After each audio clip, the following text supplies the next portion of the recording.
Pinatuntuan na isang DKEP o dike project sa Nauhan na Oriental Mindoro na dineklarang tapos na at pinondohan pa man din ng mahigit 192 million pesos. Di rin makita ang apat na iba pang proyekto. May report si Maki Pulido.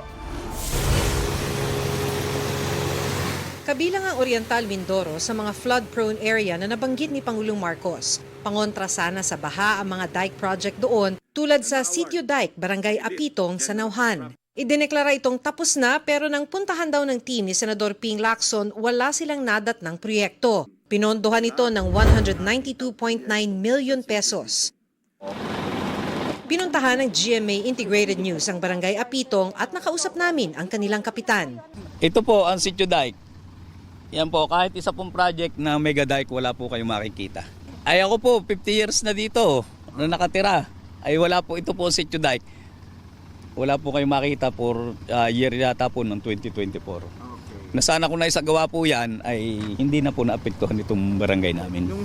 Sabi pa ni Oriental Mindoro Governor Bons Dolor, hindi rin mahanap ang 4 sa 6 na proyektong nakalista sa 2024 at 2025 General Appropriations Act na may kabuuang halaga na mahigit 1 bilyong piso.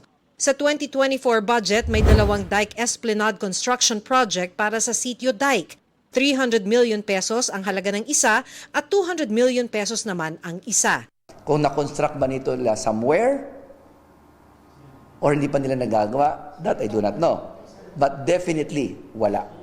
Sa 2025 General Appropriations Act naman, may 3 pang proyekto sa Barangay Apitong na tig 300 million pesos. 2 lang ang nahanap ng kapitan, parehong nasa Sitio San Isidro ng Barangay Apitong.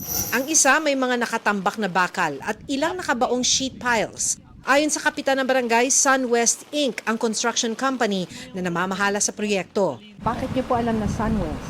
Ay yun po nakikipag-coordinate sa akin. Bakit po sila nag-coordinate? Pinaalam po nila na may project po dito. Nakalinyang proyektong ito sa sirang dike sa mag-asawang Tubig River na SunWest din ang kontratista. Malaking bagay sana ang flood control project para sa mga residenteng nakararanas ng baha. Ay talagang nakakasama ng loob po yun. Oo. Ay mayroong ibinawawalang pera yun eh. Ano? Delikado pag kayo ito tumawid laang tapos gamit yung motor. Dahil po malakas ang agos. Sinusubukan pang kunan ng panig ang SunWest Inc.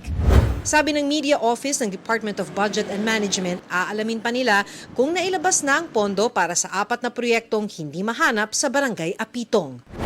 Bukod sa mga nawawalang proyekto, pinuna rin ni Lacson ang iba pang sirang flood control project sa mga bayan ng Baco at Nauhan na bahagi ng District 1 ng probinsya na posible raw na congressional insertions. Pero sabi ni Oriental Mindoro 1st District Representative Arnan Panaligan, nakalista na ang mga proyekto sa National Expenditure Program na hinahanda ng Department of Budget and Management bago ihain sa Kongreso. Gusto ko lang linawin na ang proponent yan ay walang iba kundi ang DPWH.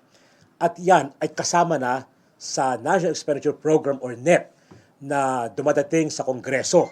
Sabi ng Media Office ng DBM, ang implementing agency tulad ng DPWH ang magsusumite sa kanila ng listahan ng mga proyekto para masama ito sa National Expenditure Program.